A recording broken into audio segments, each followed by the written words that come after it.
J'ouvre les yeux. La clarté de la lune révèle le paysage. De l'eau coule sur mon crâne, très froide, presque glacée. La pluie s'abat sur moi, sur le sable et l'océan.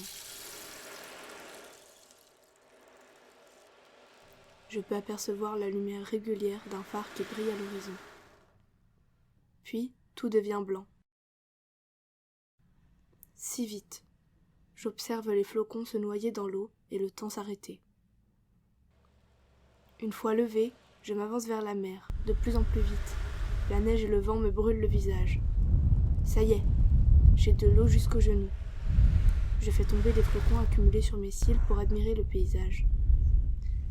Ce n'est que lorsque je sens mes pieds douloureux que je décide de remonter sur le sable enneigé. Chaque pas laisse son empreinte sur le sol encore immaculé que je prends le temps de contempler.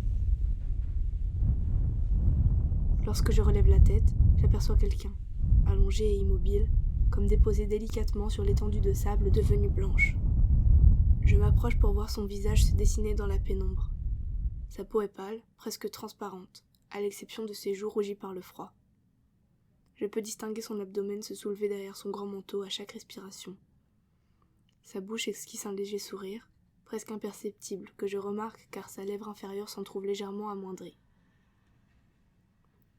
Elle caresse la neige du bout des doigts jusqu'à la mélanger au sable du dessous, puis soulève sa main et la secoue avant de tapoter le sol de sa paume. Je m'agenouille, puis m'allonge. Les flocons fondent au contact de ma peau, mes cheveux sont déjà trempés. Elle est tournée vers moi, les yeux grands ouverts, comme une enfant. Je ferme les miens, étonné, gêné peut-être.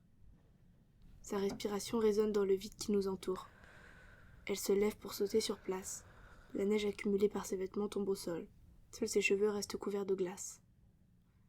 Il ne neige plus, la mer est calme. Elle m'observe avec ce même regard intrigué. Puis, elle me tourne le dos face à la mer. Après avoir ajusté sa posture, elle lève les bras et commence à danser. Je regarde ses phalanges bouger avec attention, chacune coordonnée au rythme des vagues.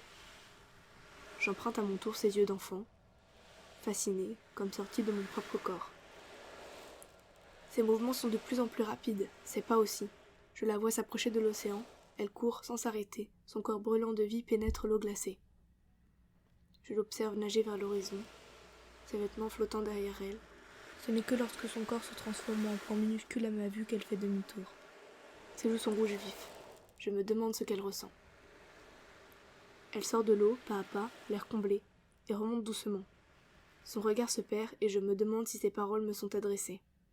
Elle se dirige vers un petit escalier derrière nous. Je décide de la suivre. La ville semble endormie. La neige est intacte. Seuls nos pas apparaissent à sa surface. Elle s'arrête devant une petite porte en bois qu'elle pousse de la paume de sa main. La chaleur de la pièce réchauffe ma peau. Les flammes dansent dans la cheminée pour nous accueillir. Elle semble brûler depuis toujours pour se refléter sur les murs sombres de la pièce. Après avoir retiré ses vêtements trempés, elle s'enroule dans une grande couverture. Elle les essore. L'eau coule sur le sol, se frayant un chemin entre chaque latte. Ses bras se chargent d'autres vêtements, secs cette fois-ci. Elle se rhabille pour retourner dehors, dans le froid, sous la neige qui a repris sa chute.